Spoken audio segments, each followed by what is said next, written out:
ركز معايا واديني ودانك ودماغك وكل حواسك. النهاردة هنتكلم على قواعد نطق جديدة مهمة. ركز معايا، وقبل ما نبتدي في الفيديو صل على حبيبك محمد صلى الله عليه وسلم.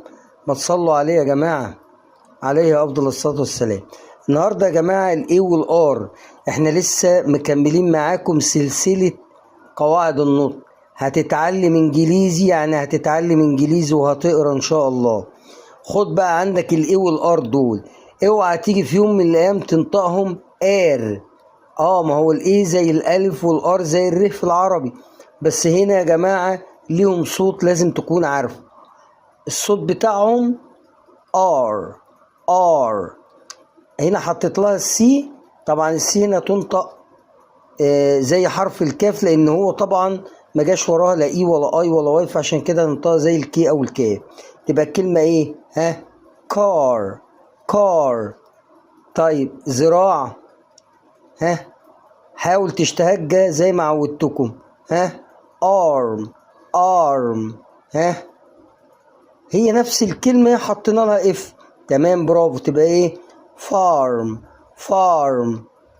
شلنا الاف حطينا الاتش، والاتش بتنطق اهي، تبقى ايه؟ تمام، برافو. هارد. طبعا هارد يعني صعب او خشي، ليها اكتر من معنى. برضو هنا السي هتنطق زي الكي، تبقى الكلمة ايه؟ كارد. طبعا انا ما قلتش كارد، قلت ايه؟ كارد يعني كارت. ذكي، كلكم عارفينها بتقولوها كتير. ايوه، اشتهج بقى الاس مع الام، تبقى ايه؟ سمارت. تمام. جزء، بارت. حديقة عامة، بارك. طبعا في ناس يا جماعة للأسف تقول لك دريم بارك، غلط النطق بتاع كلمة اللي بيقولوها بارك دي غلط. طبعا البي هنا تقيلة، وهنتكلم على الكلام ده في فيديوهات منفصلة بإذن الله.